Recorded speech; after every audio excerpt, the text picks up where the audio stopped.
Assalamualaikum warahmatullahi wabarakatuh. Waalaikumsalam warahmatullahi wabarakatuh. Selamat siang Bapak Ibu Guru hebat SDN Sumber Kalau 1 dan teman-teman rekan-rekan dari SDN 2 SDN 1. Selamat datang di Sumber Kalau 1. Alhamdulillah, puji syukur kehadirat Allah Subhanahu wa taala yang mana pada hari ini kita masih diberikan kesempatan, diberikan nikmat kesehatan sehingga kita bisa berkumpul bersilaturahmi di SDN Kalong 1 dalam acara yang penuh barokah, penuh keberkahan, dan semoga tetap selalu dalam lindungan Allah Subhanahu wa taala. Yang kedua, selawat dan salam semoga selalu tercurahkan pada junjungan Nabi besar Muhammad SAW. Semoga syafaat beliau selalu kita rasakan, selalu kita terima, selalu tercurahkan pada kita sampai nanti pada akhir zaman. Yang pertama, Bapak Ibu Guru, pada pertemuan hari ini di sini saya akan menyampaikan masalah penyebaran pemahaman tentang budaya positif. Mungkin Bapak Ibu Guru di dalam angan-angannya masih timbul tanda tanya, apa sih budaya positif itu? Apa yang dimaksud dengan budaya positif? Tingkah laku seperti apa yang mencerminkan budaya positif tersebut? Namun sebelum masuk ke materi ini, biar lebih semangat, biar lebih fresh, mari kita sedikit merefresh otak kita karena cuaca di sini sangat panas, biar terasa sejuk dan gembira.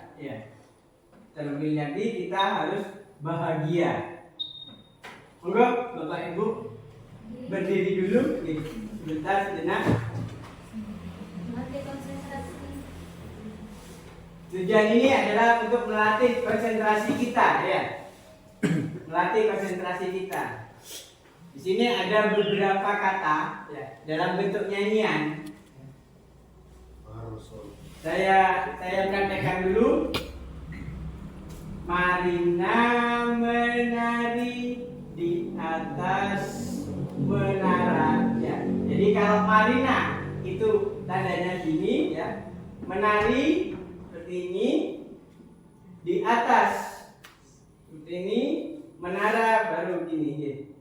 Itu kata kunci yang pertama. Kata kunci yang kedua, Paijo. Marijo boleh. Marijo menggambarkan sosok laki-laki, Marijo menari di atas menara. Jadi ingat ya. Siap. Marina menari di atas menara. Paijo menari di atas menara. Coba kita praktek dulu ya, sambil nyanyi ya.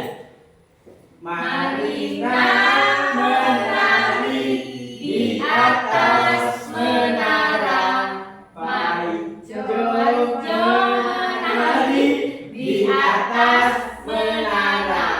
Bisa kan? Bisa. Nah, sekarang saya yang memandu gerakannya. Bapak Ibu yang bernyanyi sambil melakukan gerakan. Sama enggak dengan saya? Harus melatih konsentrasi kita. Yuk mulai 1, 2, 3. Marina menari di atas menara, di atas menara. Marina menari. Oke, lagi. Marina menari di atas menara, di atas menara. Marina menari, Marina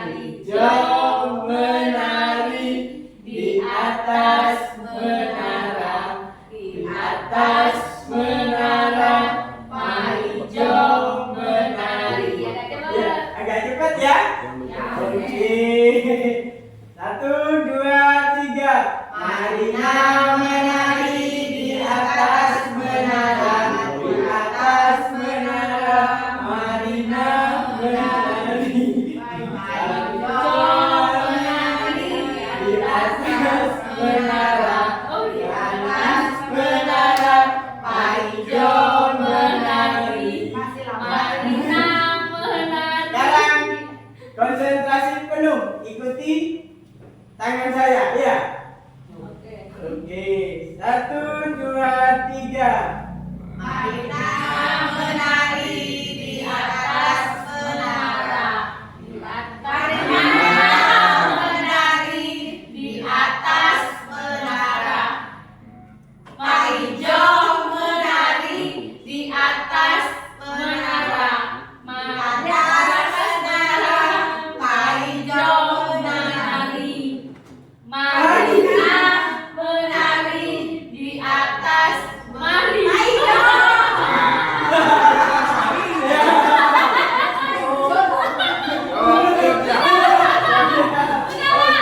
Oke, terima kasih. Ujung. Sehat, ya.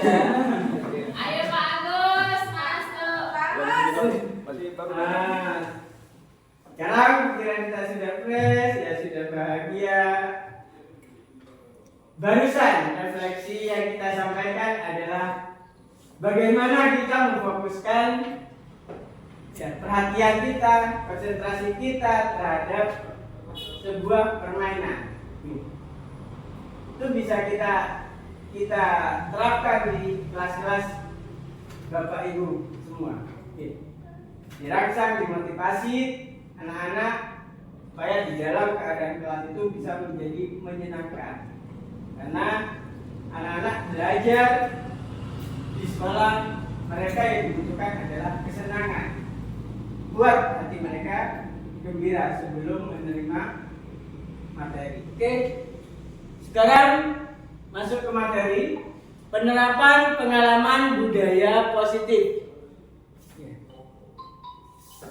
Yang disampaikan oleh saya sendiri, Robi Bastian.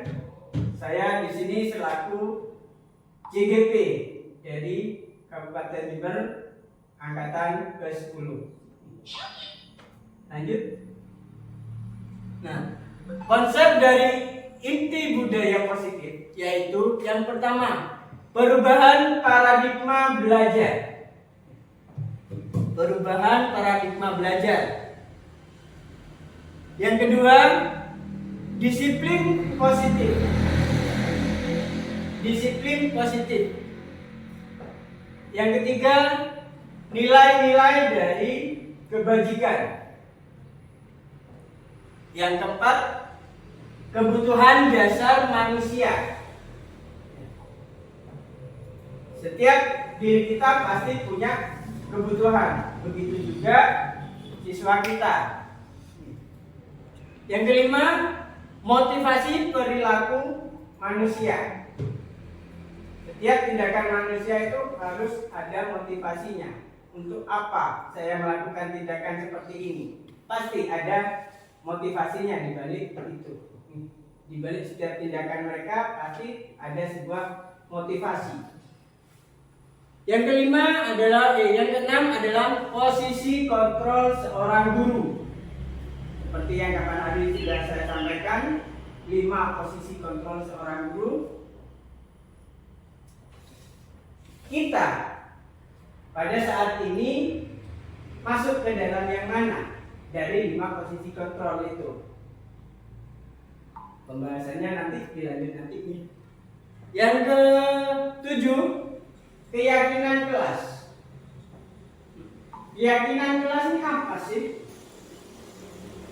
Keyakinan kelas ini hampir mirip dengan peraturan kelas. Cuma bedanya kalau keyakinan kelas ini telah disepakati oleh siswa dan guru, utamanya siswa-siswa itu telah menyepakati keyakinan-keyakinan apa yang harus dilakukan di dalam kelas. Seperti apa bentuknya keyakinan kelas nanti kita bahas.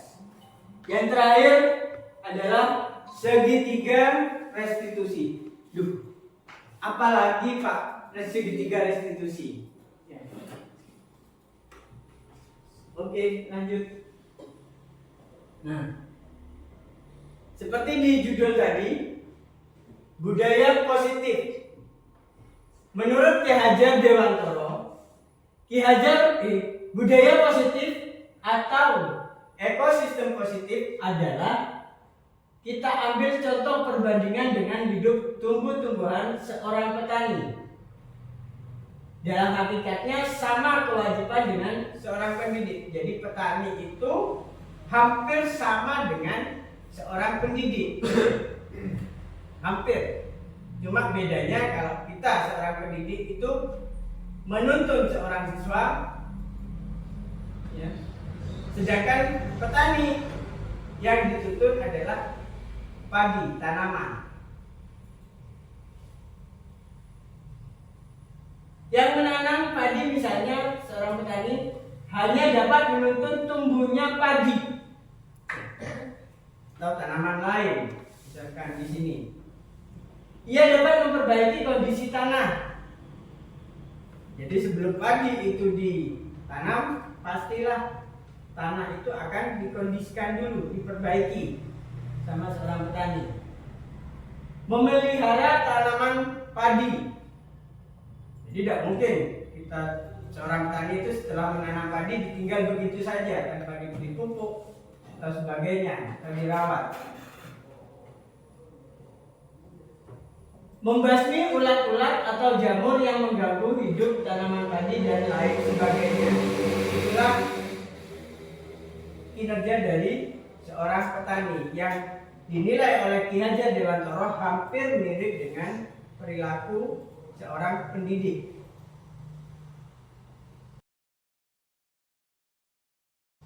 Next.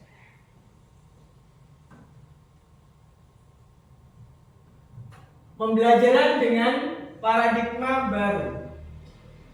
Pembelajaran dengan paradigma baru merupakan pembelajaran yang dirancang berdasarkan prinsip pembelajaran berdiferensiasi, sehingga para peserta didik belajar sesuai kebutuhannya berdasarkan tahap perkembangan sesuai teori psikologi modern untuk mewujudkan profil pelajar Pancasila.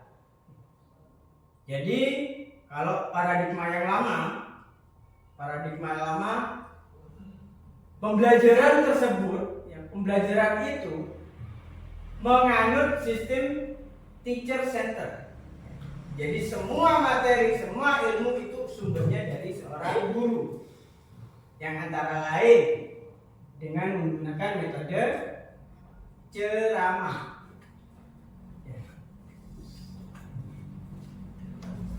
Dengan menggunakan metode ceramah, itu adalah paradigma lama, paradigma pembelajaran lama.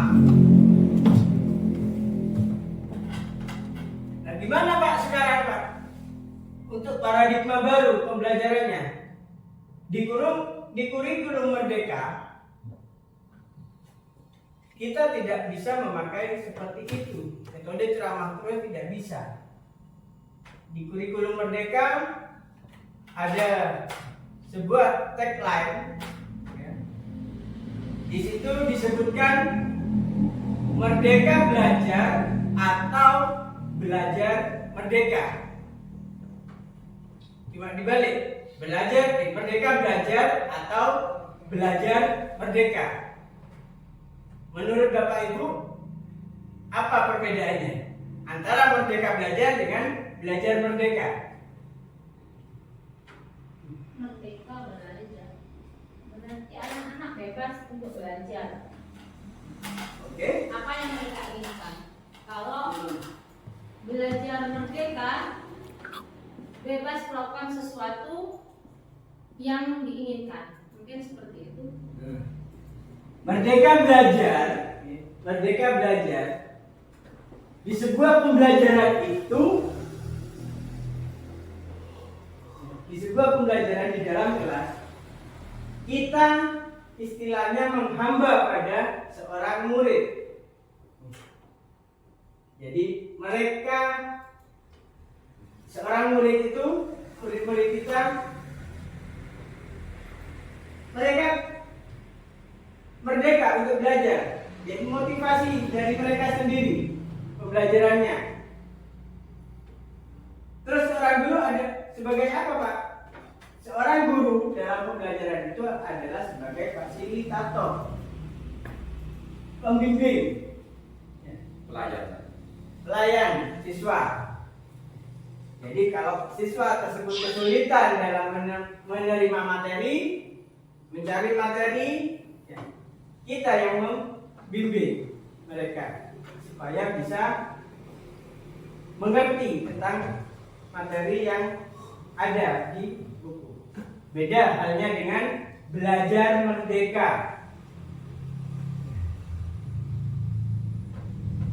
Next.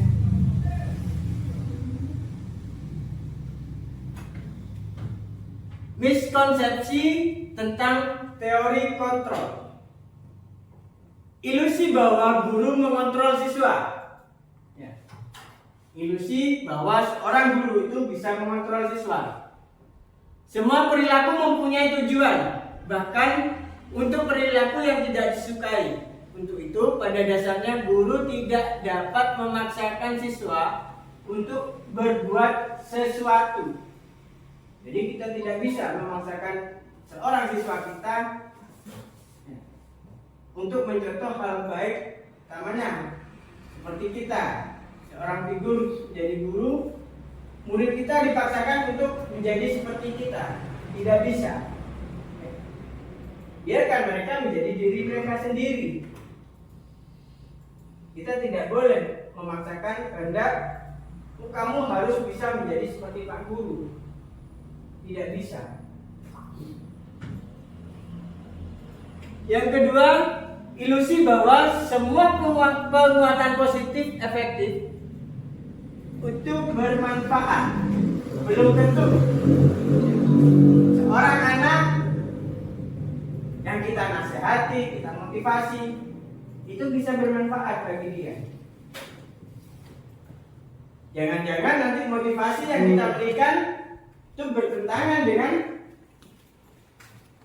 kondisi anak tersebut. Yang ketiga, ilusi bahwa kritik dan membuat orang merasa bersalah dapat menguatkan karakter. Menggunakan kritik dan rasa bersalah untuk mengontrol siswa membuat siswa menuju identitas yang gagal, karena secara tidak langsung mengajarkan mereka belajar untuk merasa buruk tentang dirinya sendiri. Seringkali pada waktu pembelajaran ya, murid kita tidak mengerjakan PR.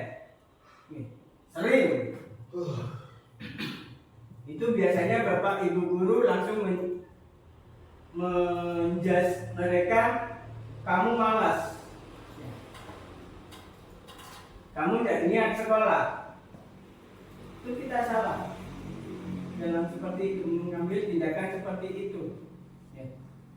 Karena membuat mereka bersalah itu akan teringat di mindset mereka. Berarti aku adalah seorang yang pemalas. Itu yang akan terjadi di mindset mereka. Yang keempat, ilusi bahwa orang dewasa memiliki hak untuk memaksa.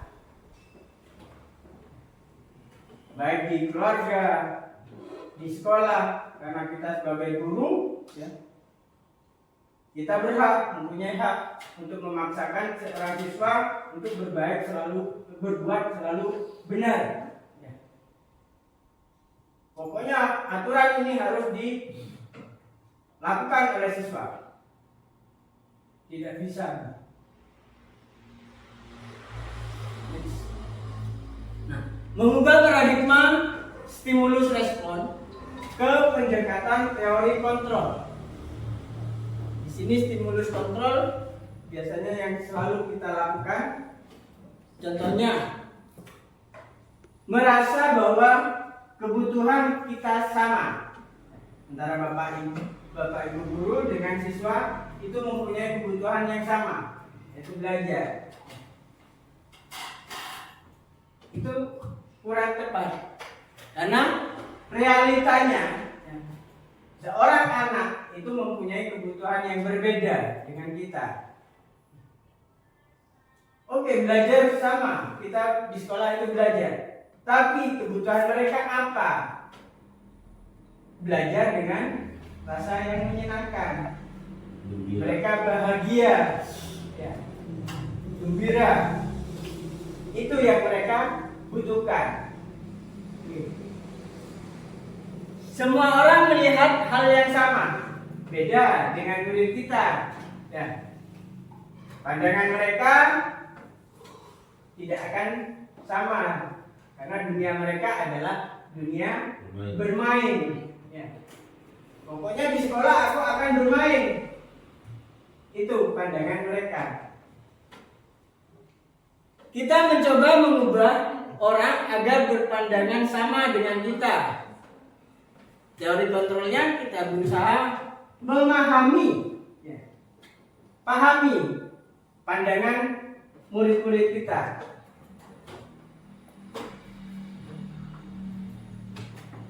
Perilaku buruk dilihat sebagai suatu kesalahan. Upacara tidak membawa topi mamanya, jangan dianggap sudah melakukan kesalahan atau berperilaku buruk. Kita tidak tahu apa sebabnya kan dia tidak membawa topi. Karena semua perilaku itu ada tujuannya. Orang lain bisa mengontrol saya. Orang lain bisa mengontrol saya. Tapi di teori kontrol hanya kita yang bisa mengontrol diri kita. Tidak bisa Bapak Ibu guru mengontrol teman sejawat, tidak bisa. Mereka pastinya akan berontak. Ketika kita paksakan, kita kontrol anak tersebut, pastinya dia akan memberontak. Saya bisa mengontrol orang lain, ya. Pokoknya ada Bapak Ibu guru yang bilang begitu. Saya bisa Pak mengontrol orang lain, tapi kenyataannya tidak akan bisa. Cuma kadang kelihatannya seperti itu. Pemaksaan ada pada saat bujukan. Misalkan anak tersebut melakukan kesalahan, kita bujuk. Itu merupakan ada suatu indikasi pemaksaan di situ, dibujukan. Itu akan menjadi sebuah kegagalan, karena pada saat dibujuk itu seorang siswa cuma akan menjawab iya, iya. Tidak ada kesadaran dari dalam diri mereka. Beda halnya dengan kita berkolaborasi dengan anak tersebut. Ya, berkolaborasi, konsensus, menciptakan pilihan mereka, pilihan baru. Beda hasilnya. Model berpikir menang dan kalah. Kalau tidak menang ya kalah pemikiran kita. Ya. Tapi di teori kontrol yang ada di mindset kita itu harus menang dan menang. Jadi motivasi kita para murid itu harus menang dan menang.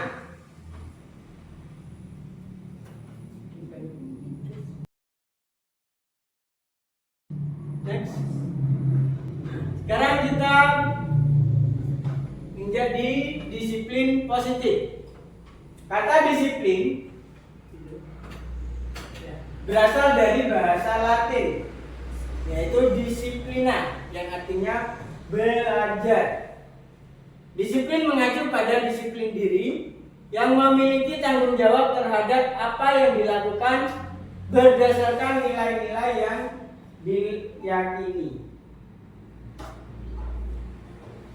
Disiplin positif merupakan salah satu cara penerapan disiplin yang bertujuan untuk menumbuhkan kesadaran serta memberdayakan peserta didik tanpa imbalan penghargaan, ancaman, atau hukuman.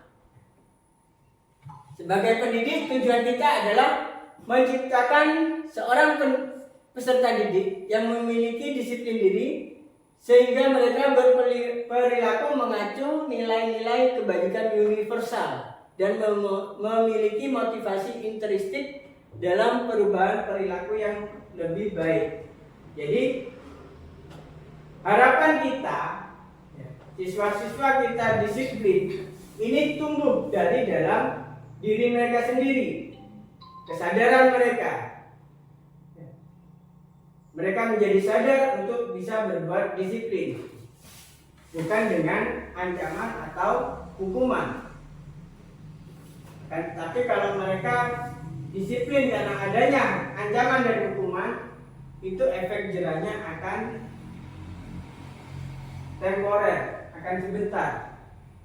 Begitu orang yang memberi hukuman itu tidak ada, orang yang memberi ancaman tidak ada atau tidak masuk, mereka akan merasa mengurangi, bebas, melakukan lagi kesalahan, akan mengulangi lagi kesalahannya. Efek jerahnya cuma sebentar. Next. Nilai-nilai kebajikan apakah sih yang ada di budaya positif ini? Contohnya seperti profil pelajar Pancasila. Itu terdiri dari beriman, bertakwa pada Tuhan Yang Maha Esa, berakhlak mulia, mandiri, bernalar kritis, berkebinekaan global, bergotong royong, dan kreatif. Itu adalah nilai-nilai kebajikan yang ada di profil pelajar Pancasila. Begitu juga di PYP, Primary Years Program, dan keterampilan hidup. PYP apa, Pak? PYP adalah program pendidikan yang didirikan dengan tujuan memberikan pendidikan holistik kepada siswa di usia dini. Program ini dirancang untuk membantu siswa mengembangkan pengetahuan, keterampilan, dan sikap yang mendukung keberhasilan mereka di dunia yang semakin global. Seperti yang kita rasakan sekarang, kalau dulu zaman kita kecil, kita mau pegang HP aja tidak boleh, ya. Gak ada apa? Karena tidak ada HP dulu. Adanya paling telepon rumah, telepon duduk. Ya. Sekarang siswa-siswa kita sudah mahir dalam memainkan HP.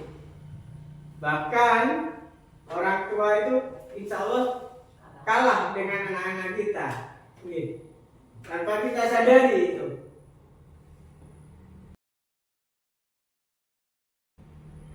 Lanjut. Kebutuhan dasar manusia adalah sesuatu yang kita lakukan untuk mendapatkan apa yang kita inginkan. Seluruh tindakan yang kita lakukan memiliki tujuan tertentu di semua usaha agar kebutuhan dasar kita itu bisa terpenuhi. Jadi orang akan melakukan apapun tindakan untuk memenuhi kebutuhan dasar kita. Lanjut. Nah, kebutuhan dasar manusia itu terdiri dari 5 kebutuhan dasar manusia. Yang pertama, freedom atau kebebasan.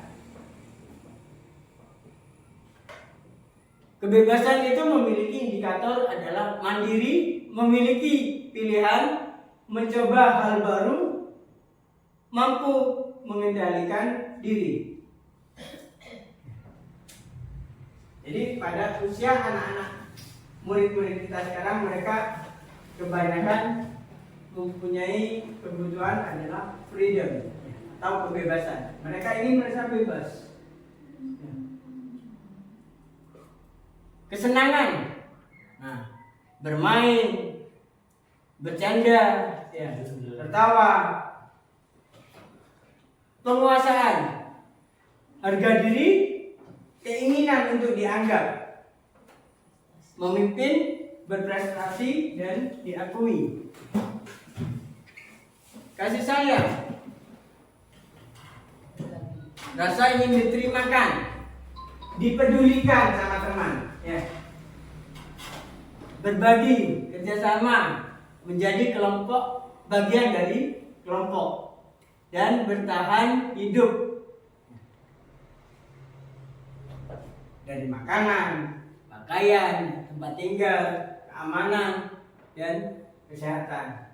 Itu adalah 5 kebutuhan dasar manusia. Next. Motivasi perilaku manusia itu terdiri dari 2, motivasi ekstrinsik dan motivasi intrinsik. Motivasi ekstrinsik adalah untuk menghindari ketidaknyamanan atau hukuman. Yang barusan saya sebutkan, ketika seorang murid itu mendapatkan hukuman, maka efek yang akan diterima oleh anak tersebut hanya bersifat temporer, sementara. Efek jerahnya tidak akan permanen. Dan untuk mendapatkan imbalan penghargaan dari orang lain, oke, mereka disiplin. Seorang murid akan berbuat disiplin. Tapi di mindset mereka, di angan-angan mereka, melakukan tindakan disiplin itu untuk mendapatkan sebuah reward, imbalan dari seorang guru. Oh, kamu adalah anak yang disiplin. Nah, setelah itu mereka akan bahagia. Tapi ketika kita tidak mengucapkan itu, ya, ketika kita tidak memberi reward kepada anak tersebut, mereka akan merasa kecewa, menjadi ketagihan mereka. Itu kalau kita selalu memberikan reward. Apa ada Pak? Boleh kita memberikan sebuah reward kepada anak-anak, tapi diubah katanya menjadi apresiasi terhadap seorang anak. Jadi tindakan seorang anak itu diapresiasikan oleh kita. Beda halnya dengan motivasi intrinsik, untuk menjadi orang yang mereka inginkan dan menghargai diri sendiri dengan nilai-nilai yang mereka percaya. Jadi motivasi intrinsik itu berasal dari dalam diri mereka, kesadaran mereka sendiri. Lanjut. Nah, perbedaan antara hukuman, konsekuensi, dan restitusi. Kalau hukuman tidak direncanakan atau secara tiba-tiba, murid tidak akan tahu apa yang akan terjadi atau tidak dilibatkan, bersifat satu arah dan berupa hukuman fisik atau psikis. Mungkin ada anak yang telat upacara, ayo hukuman kamu Pak Guru Hukum hormat pada bendera selama 1 jam. Itu kan yang terjadi pada hukuman. Dan ngajak KPR, ayo kamu coba tulis ini sebanyak 100 kali. Ya, bersifat fisik hukuman. Dan murid tidak tahu apa hukuman yang akan diterima. Konsekuensi itu terencana, sudah disepakati. Murid tidak dibuat nyaman jika guru selalu memonitor murid. Jadi selalu muridnya dimonitor. Jadi anak-anak tidak akan nyaman dalam pembelajarannya, takut merasa bersalah. Kalau saya bersalah, konsekuensinya nanti akan ini, sesuai yang disepakati. Beda halnya dengan restitusi, ya. Restitusi, proses menciptakan kondisi bagi murid untuk memperbaiki kesalahannya. Jadi jika ada seorang murid melakukan kesalahannya, kita stabilkan permasalahannya, identitasnya gimana. Ya. Bagi seorang guru, ya, berusaha bisa memahami seorang murid, kondisi seorang murid di segitiga restitusi. Proses kolaboratif yang mengajarkan pada murid untuk mencari solusi sendiri. Tawarkan, jika mereka melakukan kesalahan, solusi apa yang tidak mereka lakukan untuk memperbaiki kesalahannya. Sehingga nanti timbullah kesadaran intrinsiknya.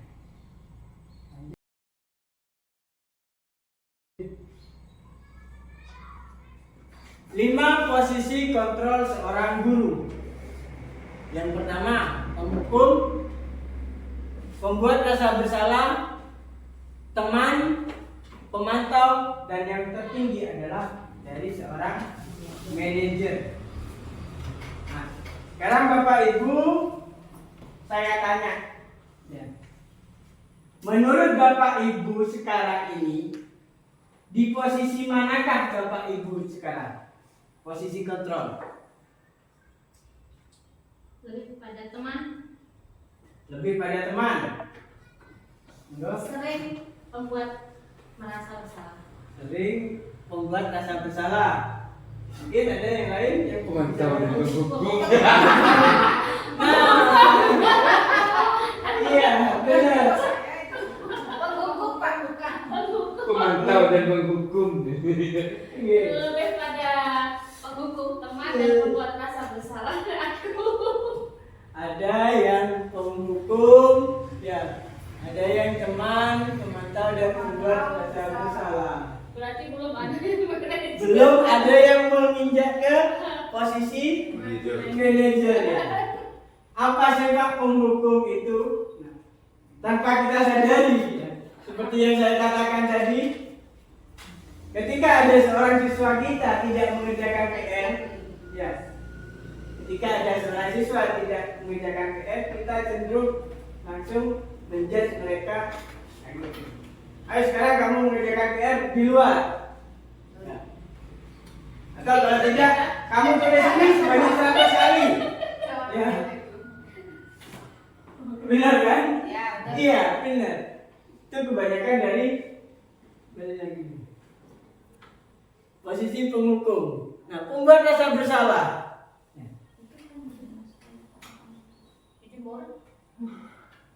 Jadi ketika dia mengerjakan PR, kita menanyakan seorang anak tersebut sehingga dia akan membuat rasa bersalah pada kita. Teman, pemantau, dan posisi terakhir adalah manajer yang belum kita lakukan. Ya. Next. Contoh penerapan 5 posisi kontrol seorang guru. Nih kasusnya banyak ya, saya kira banyak, sering terjadi. Sering, Pak. Siswa tidak memakai atribut lengkap saat upacara. Ya. Ayo kamu berdiri di belakang. Ya. Tanpa kita tahu sebab apa mereka tidak lengkap atributnya. Nih, langsung kita hukum kamu berdiri di belakang atau sini berdiri di depan. Ya. Tujuannya apa di situ? Biar mereka malu terhadap siswa yang lainnya. Benar ya? Ya.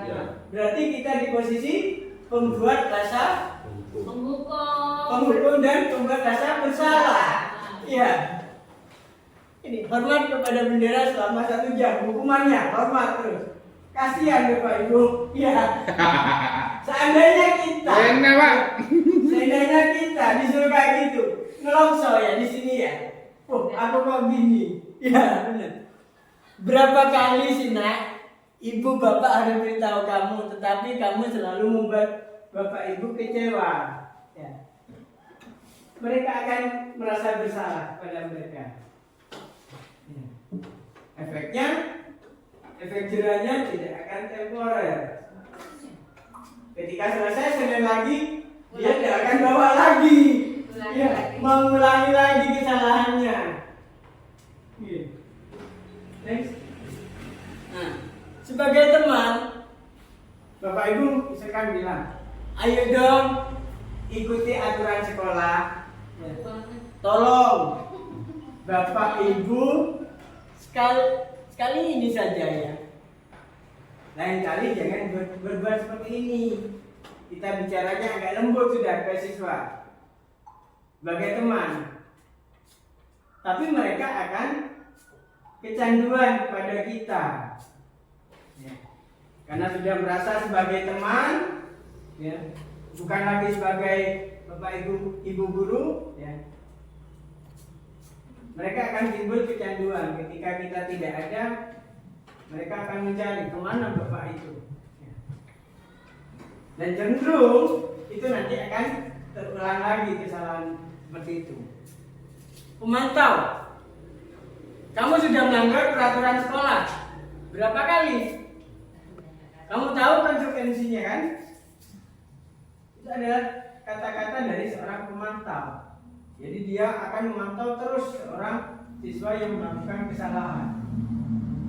Pantau terus, dimonitor terus. Next. Beda halnya dengan posisi manajer. Posisi yang paling tinggi. Kita tahu apa? Pada posisi manajer paling tinggi, posisi kita menempatkan kita pada posisi manajer itu bahasanya beda dengan penghukum, pembuat rasa bersalah, teman, dan pemantau. Di sini seorang manajer akan menanyakan dulu, apakah kamu tahu kesalahanmu apa? Nah, mereka akan dibalik. Dia tahu kesalahannya mereka apa dulu. Setelah mereka tahu kesalahannya apa, kira-kira bagaimana cara kamu untuk memperbaiki kesalahan kamu? Ditawarkan lagi kepada seorang anak tersebut yang melakukan kesalahannya. Cara mereka untuk bisa memperbaiki itu gimana? Memperbaiki kesalahannya. Next. Nah, di sini saya punya contoh kalimat seperti ini. Saya kecewa sekali dengan kamu. Dari kalimat ini, saya kecewa sekali dengan kamu. Ini kira-kira masuk di posisi yang mana? Membuat bersalah. Teman. Penghukum. Membuat apa? Bersalah itu. Membuat rasa bersalah. Nah, rasa bersalah. Membuat Rasa bersalah. Kan kecewa. Kata kecewa. Ya. Oke, membuat rasa bersalah ya. Saya kecewa sekali dengan kamu. Ya. Betul. Membuat rasa bersalah. Kuncinya adalah di kata Kecewa. kecewa. Next. Kamu tidak benar melakukannya. Sama. Sama. Membuat bersalah. Sama, Pak. Sama. Bukan. Membuat rasa bersalah. Kamu tidak benar melakukannya. Ya. Beda ya dengan tadi. Pemantau. Coba beri. Nada bicara diakhiri dengan kalimat tanda seru beda. Nada kita. Iya. Saya kecewa sekali dengan kamu. Beda kan? Iya. Dengan kamu tidak pernah benar melakukannya. Pemantau. Hah? Pemantau. Mantap ya. Next. Apa rencanamu untuk menyelesaikan masalah ini? Manajer. Manajer. Next. Ayolah lakukan demi Bapak Ibu Teman. sebagai Teman. teman. Next. Kamu tidak akan pernah mendapatkan nilai jika tidak mengerjakan nilai tugas. Sebagai Hukum. penghukum. Next. Nah, setelah kita paham dengan 5 posisi kontrol seorang guru, Menghukum. kita akan membuat sebuah keyakinan kelas. Mengapa keyakinan kelas sekolah? Mengapa bukan peraturan sekolah atau kelas? Kebanyakan di sekarang peraturan kelas atau sekolah itu ada kata-kata yang bernilai negatif. Contohnya, siswa dilarang. Kata dilarang itu berkonotasi negatif dan kecenderungan siswa itu tidak akan mematuhi peraturan tersebut. Pembentukan keyakinan kelas bersifat abstrak berupa pernyataan universal, dibuat dalam pernyataan yang positif. Sedikit saja agar mudah diingat, jangan terlalu banyak seperti yang biasanya ada peraturan, siswa, sanksi, apalagi ya sudah ada di peraturan kelas. Sesuai dengan kondisi kelas atau sekolah sehingga mudah diterapkan. Siswa warga sekolah atau warga kelas dilibatkan dalam membuat keyakinan kelas. Contohnya seperti ini, ya. Masuk kelas tepat waktu dan berbaris sebelum masuk kelas. Pembiasaan dari mereka, dari tiap kelas membiasakan. Begitu mau masuk kelas, bel masuk, anak-anak kita bariskan dulu di depan kelas. Selalu menjaga kebersihan lingkungan kelas, tidak boleh membuang sampah sembarangan. Kalau mau bertanya harus tunjuk jari, ya. Angkat tangan. Melakukan piket kelas. Nah, ini adalah contoh-contoh dari keyakinan kelas. Bisa di situ ada kata selalu bersemangat, boleh, tidak apa-apa. Ya, tidak harus seperti ini. Dalam kelas merasa nyaman, boleh, tidak apa-apa. Keyakinan kelas. Jadi bukan peraturan kelas. Jadi keyakinan kelas itu harus dari anak-anak sendiri yang menyimpulkan, dibuat dari anak-anak sesuai dengan kondisi lingkungan kelas. Nah, segitiga restitusi, suatu proses dialog yang dijalankan guru atau orang tua agar dapat menghasilkan murid yang mandiri dan bertanggung jawab. Jadi dalam mengatasi sebuah masalah, kita hendaknya menggunakan segitiga restitusi dan menempatkan kita di posisi kontrol seorang manajer. Lanjut. Segitiga restitusi ada 3 tahap. Yang pertama adalah menstabilkan identitas. Seperti yang tadi kita tanya dulu, apa kamu tahu nak kesalahanmu? Ya. Buat mereka merasa nyaman dulu. Ya. Tanya kesalahannya apa, biar mereka tahu. Setelah anak tersebut bisa terkoneksi dengan kita ya, secara emosional, baru kita akan memvalidasi tindakan yang salah.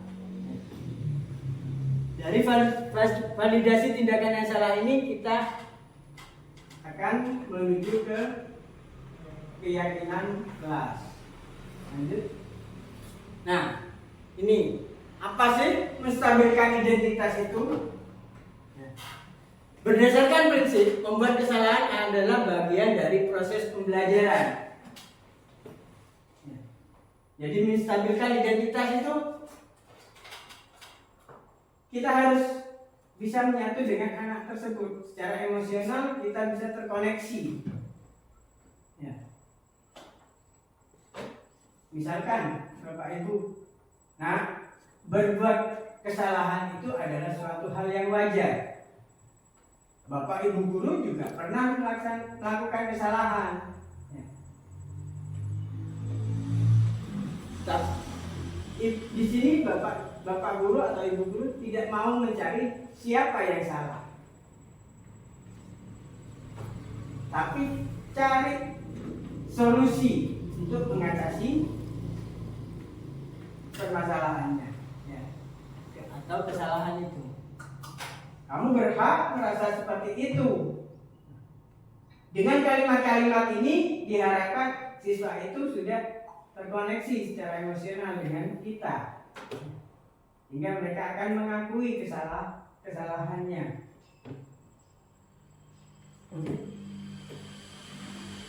Setelah menstabilkan identitas, siswa sudah mengakui kesalahannya, baru kita lakukan validasi tindakan yang salah.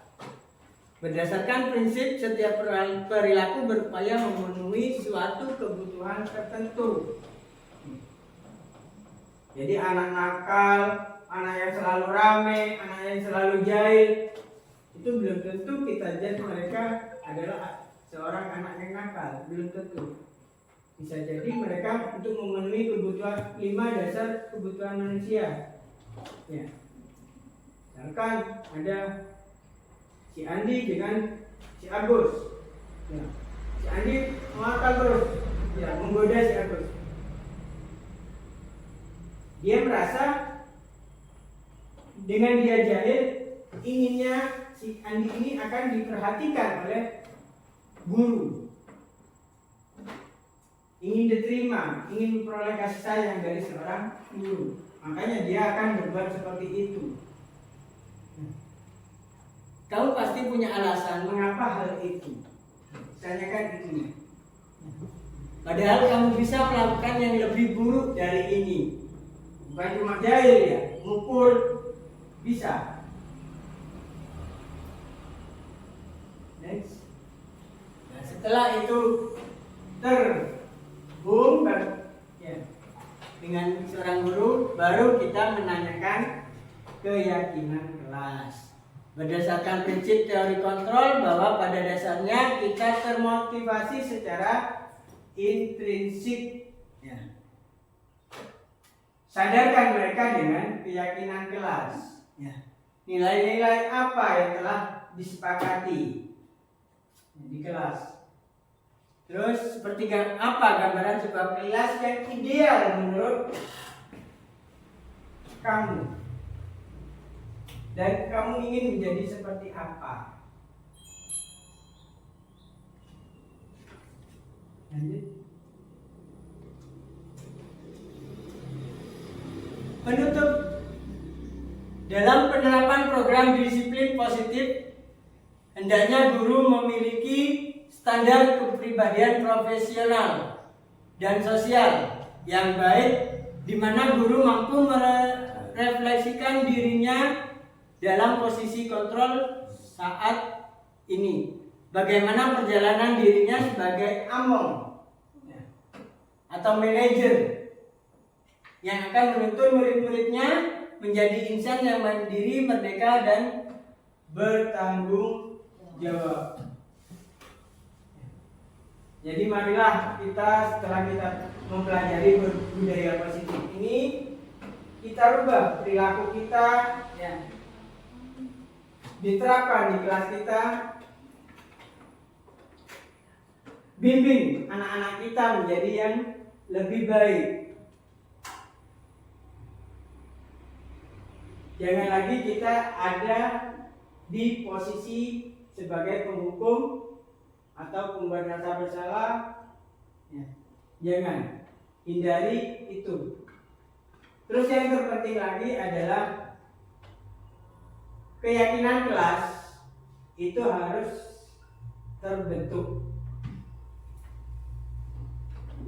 Bentuklah keyakinan kelas, karena dari situ mereka akan kita ketahui seperti apa kelas yang mereka inginkan. Biar kita memberikan materi pembelajaran itu mereka bisa merasa nyaman.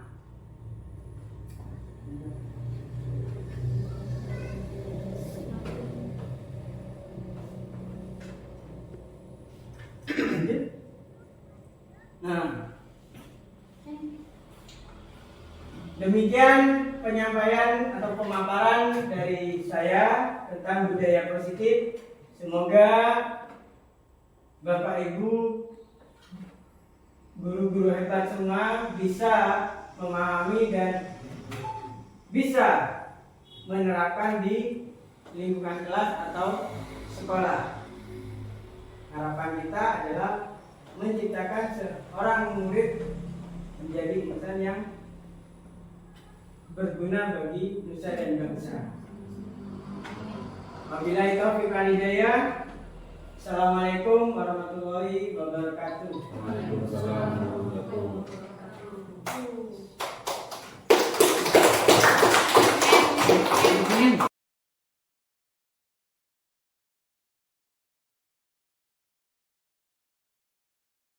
Assalamualaikum warahmatullahi wabarakatuh. Waalaikumsalam warahmatullahi wabarakatuh.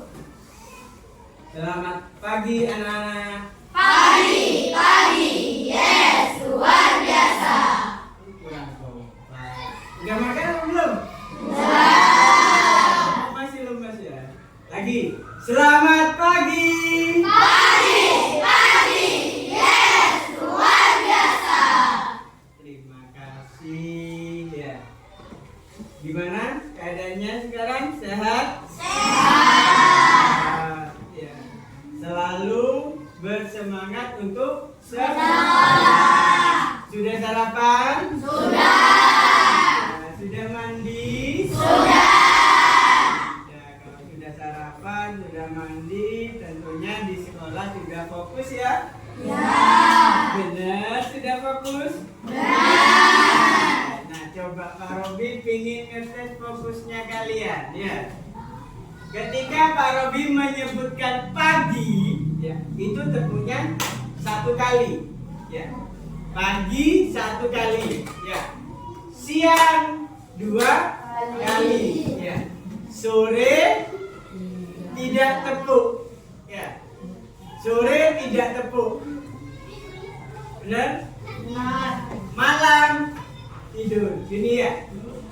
Ingat, pagi tepuknya satu, siang dua, sore tidak tepuk, malam tidur. Nah, ayo coba berdiri, ingin tahu Pak Robi. Yuk, siapa yang nggak fokus? Pagi, siang, malam. Nah, nggak ada fokus. Ulangi lagi, ya.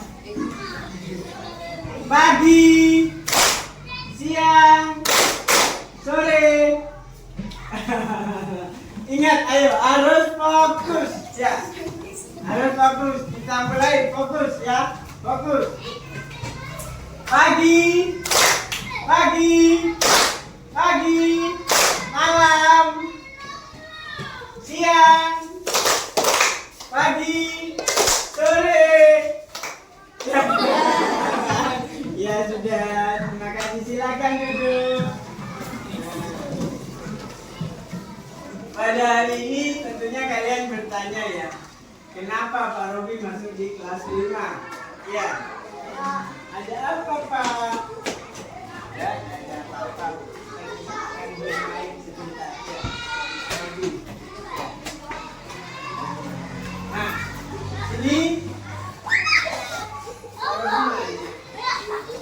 kalian masih ingat tidak peraturan kelas? Ingat, apa sih peraturan kelas? Ada yang bisa jawab? Bisa bantu Pak Robi? Ya. Apa sih yang dimaksud peraturan kelas? Ya, ada yang bisa bantu Pak Robi? Apa sih yang dimaksud dengan peraturan kelas? Peraturan kelas adalah sesuatu yang dibuat untuk dilaksanakan. Ya. Di situ ada dilarang apa? Membuang sampah sembarangan. Dilarang membuang sampah sembarangan. Dilarang dilarang makan di dalam kelas. Ada kata dilarang. Kalian kan kalau dilarang itu terpaksa apa enggak? Hah? Benar. Kalian kalau dilarang sama takbir terpaksa apa enggak? Terpaksa ya. Iya, benar ya. Kalau dilarang, tapi kalian itu terpaksa ya. Beda halnya dengan kalau di rumah. Kalian makan diajari dari kecil makan pakai nasi. Terpaksa enggak makan nasi? Hah? Terpaksa apa enggak? Hah? Ayo, kalian makannya apa? Nasi. Terpaksa apa enggak kalau makan nasi? Tidak kan? Nah, kalau tidak makan nasi, aku nanti lapar. Gimana terus aku nanti sakit? Beda dengan kalian wajib makan nasi. Beda kan? Ya. Jadi kalau kalian wajib makan nasi, berarti kalian diharuskan makan nasi. Ya.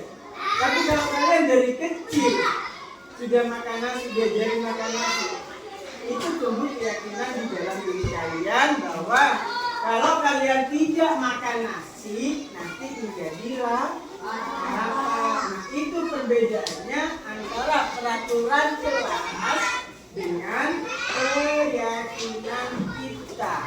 Ya. Nah, di sini Pak Wadi sekarang akan membahas masalah kesepakatan kelas.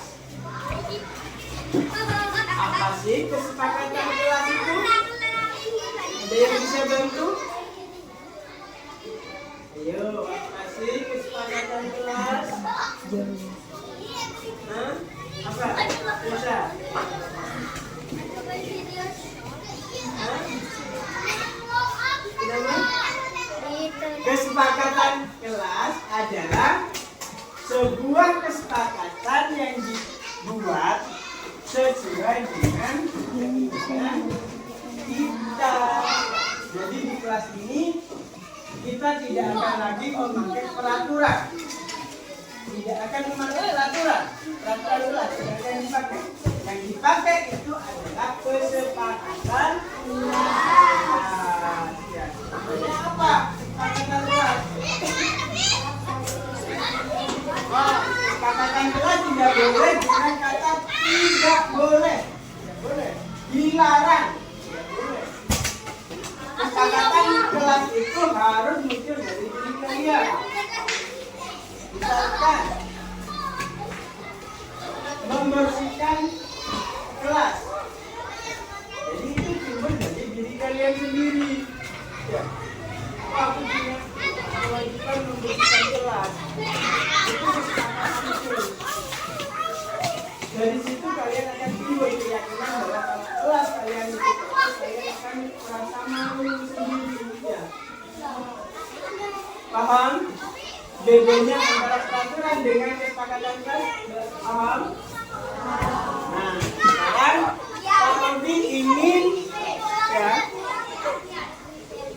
menguji ingatan kalian tentang peraturan kelas. Robi kasih ini satu-satu, kalian tulis satu saja peraturan kelas ya.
sudah kita bentuk kesepakatan kelas dari rangkaian dari depan.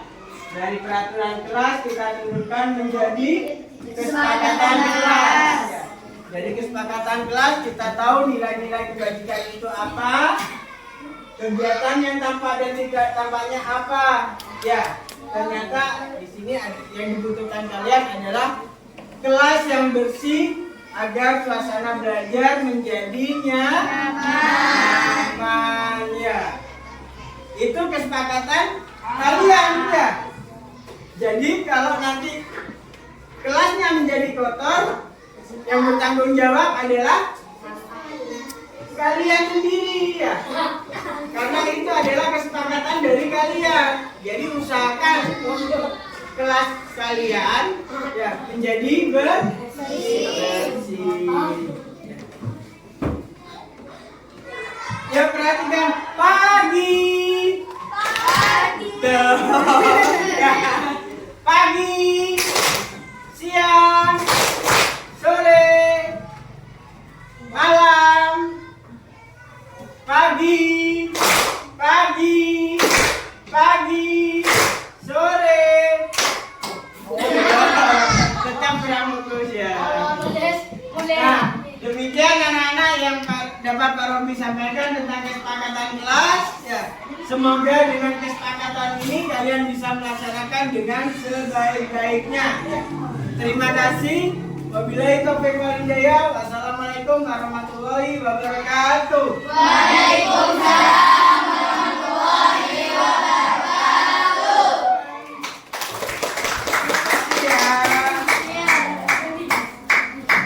Sudah.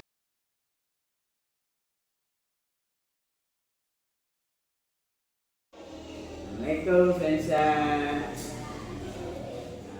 Tadi waktu Pak Robi lewat ya, kelihatan Frensa lagi makan-makan di sekolah, di kelas ya. Bener apa enggak? Boleh apa enggak makan-makan di kelas? Ya. Kenapa kok makan-makan di kelas? Lapar. Kalau lapar berarti Frensa tadi tidak sarapan ya? Tidak sarapan. Oh gitu, tidak sarapan. Padahal kalau mau sekolah itu sarapan itu penting ya. Biar tubuh kita selalu kelihatan segar, bugar, sehat. Ya, jadi harus sarapan ya. Menurut Frensa, tindakan makan-makan di dalam kelas itu benar apa enggak? Salah ya berarti ya? Salah. Nah, kalau menurut Frensa itu tindakan yang salah, kedepannya apa yang akan dilakukan Frensa? Tidak mau mengulangi lagi ya. Jadi kalau tidak mau mengulangi lagi, berarti Frensa harus sarapan dari rumah biar keadaan perut kenyang. Ya. Tindakan itu melanggar keyakinan kelas yang mana? Kedisiplinan. Ya. Di situ ada siswa tidak boleh makan-makan di kelas. Jadi saya sudah melanggar itu. Ya. Terus untuk memperbaiki kesalahan Frensa, apa yang akan dilakukan Frensa ke depannya? Tidak akan mengulangi lagi ya, tidak akan mengulangi lagi. Pintar. Jadi Frensa nanti di rumah ya, Bu, saya bangunkan lebih pagi biar saya bisa sarapan di rumah ya, biar perut waktu sekolah dalam keadaan kenyang ya. Janji ya dari saya. Iya. Sudah. Kalau itu terima kasih. Kalau sudah Frensa mau menyadari kesalahan Frensa gitu, terima kasih. Robi bangga ya. Dan janji Frensa tidak akan diulangi lagi makan-makan di dalam kelas. Ya, sekarang kembali ke kelas, belajar dengan rajin lagi. Ya. Sudah.